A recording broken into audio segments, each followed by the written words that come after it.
নমস্কার বন্ধুরা, আজকে পিয়ালিস কিচেনে নিয়ে এসেছি একটি অত্যন্ত সুস্বাদু ঐতিহ্যবাহী রান্না চিতল মাছের কালিয়ার রেসিপি।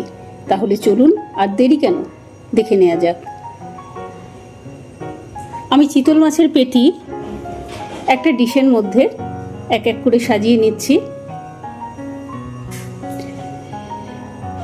এবার পরিমাণ মতন নুন, পরিমাণ মতন হলুদ আর একটু সর্ষের তেল দিয়ে ভালো করে সব পেটিগুলোই দুদিক ভালো করে মাখিয়ে নেব। মাখিয়ে আমি 10 মিনিটের জন্য রেখে দিয়েছিলাম। এবার একটা প্যানে কিছুটা তেল নিয়েছি, সর্ষের তেল নিয়েছি। সর্ষের তেলটা গরম হলে একে একে চিতল মাছের পেটিগুলো দিয়ে দেবো।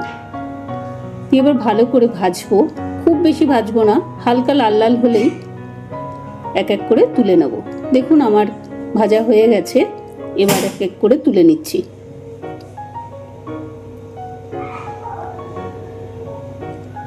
আবারও সেকেন্ড বারের মতন আমি দিয়ে দিলাম, আবারও একটু লাল লাল করে ভেজে তুলে নেব। দেখুন আমার ভাজা হয়ে গেছে। এই তেলের মধ্যে একটা শুকনো লঙ্কা, একটু সাদা জিরে ফোড়ন আর গরম মশলা আর একটু চিনি দিয়েছি। চিনিটা ক্যারামেলাইজ হয়ে গেলে দুটো বেটে রাখা পেঁয়াজ দিয়ে 3 থেকে 4 মিনিট ভালো করে ভাজবো। দেখুন আমার ভাজা হয়ে গেছে। এবার এই বাটিতে আমার বাটা রয়েছে কাঁচা লঙ্কা, রসুন আর আদা। সেই বাটা মশলাটা দিয়ে আরও 3 থেকে 4 মিনিট ভাজবো।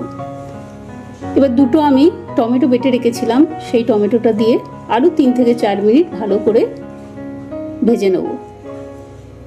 দেখুন আমার হয়ে গেছে। এর মধ্যে এখন দেব 2 চামচ হলুদ গুঁড়ো, 2 চামচ ধনে গুঁড়ো, 2 চামচ জিরে গুঁড়ো আর রঙের জন্য দেব কাশ্মীরি লঙ্কার গুঁড়ো 2 চামচ। একটু জল দিয়ে ভালো করে কষাবো।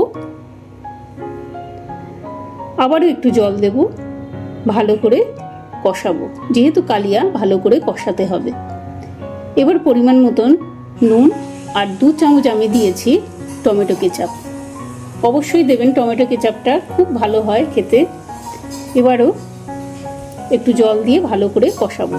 এবার ঢেকে দিয়ে একদম লো আঁচ করে দিয়ে 2 থেকে 3 মিনিট ভালো করে কষিয়ে নিয়েছি। দেখুন আমার কষানো অনেকটা হয়ে গেছে। এবার এক এক করে ভাজা মাছগুলো আমি এর উপরে দিয়ে দেব।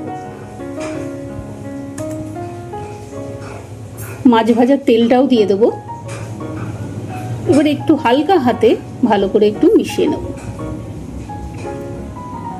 এবার ঢেকে 3 থেকে 4 মিনিট একদম লো আঁচে রেখে দিয়েছিলাম। ঢাকনাটা খুলে আবারও একটু ভালো করে মিশিয়ে নেব।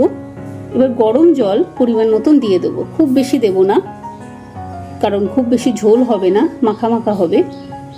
ভালো করে নেড়ে দেবো। নাড়া হলে 1 চামচ গরম মশলা গুঁড়ো আর 1 চামচ ঘি দিয়ে ভালো করে মিশিয়ে নেব। অবশ্যই হালকা হাতে করতে হবে, মাছগুলো যাতে ভেঙে না যায়।